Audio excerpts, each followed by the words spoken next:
U.S. rates to keep rising as Federal Reserve says Canadian-style pause could be risky. Too early to declare victory on inflation, says U.S. Federal Reserve Chair.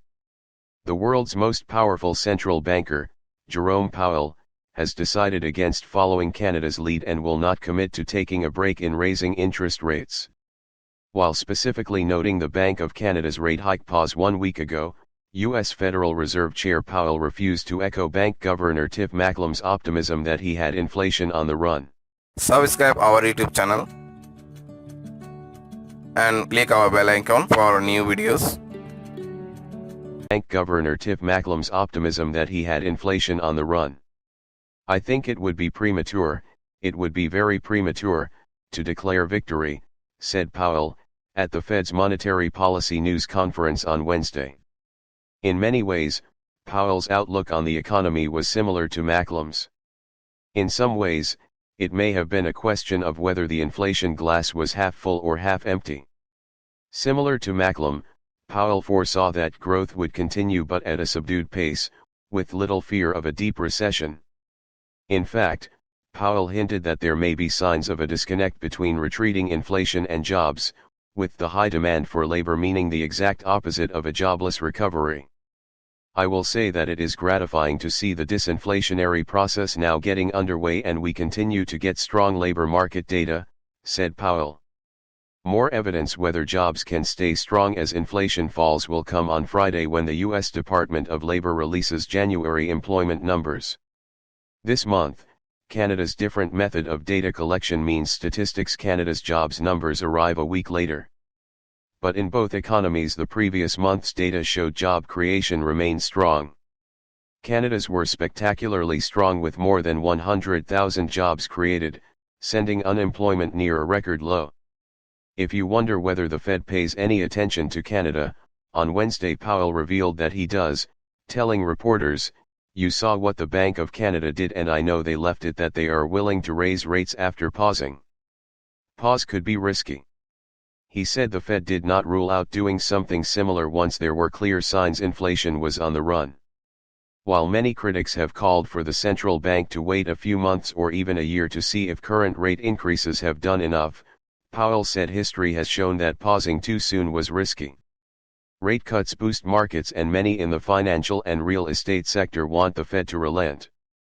But there are also many voices on the other side worried that a pause in rate hikes will just take us back to the days of overvalued meme stocks and crypto, saving up problems for later.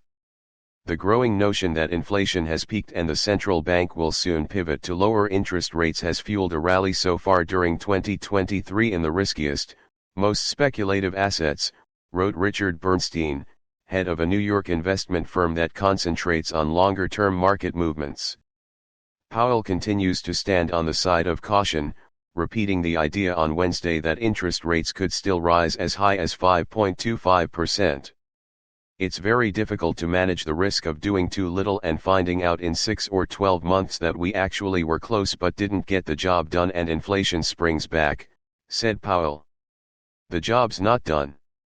But if inflation comes down faster than the Fed expects, he said, that is a much easier problem to solve by loosening up on the monetary purse strings. In this situation where we have the highest inflation in 40 years, the job is not fully done, said Powell. Asked by reporters what the signal would be to indicate the Fed was close to squeezing inflation out of the economy, he said the change would be gradual, not like flipping a switch. For Canadians hearing the Fed's insistent push for higher rates, one obvious question is to what extent the two central banks can diverge in their monetary policy.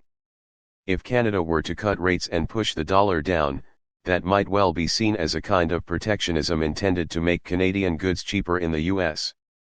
Also, the rates Canadians pay to borrow, whether longer-term mortgages or business loans, are based on the prices set in US bonds markets. If the US Fed keeps raising rates, Canadians are unlikely to escape the effects. And while Macklem may be a little more optimistic than Powell, when it comes to inflation, they are both playing for the same team.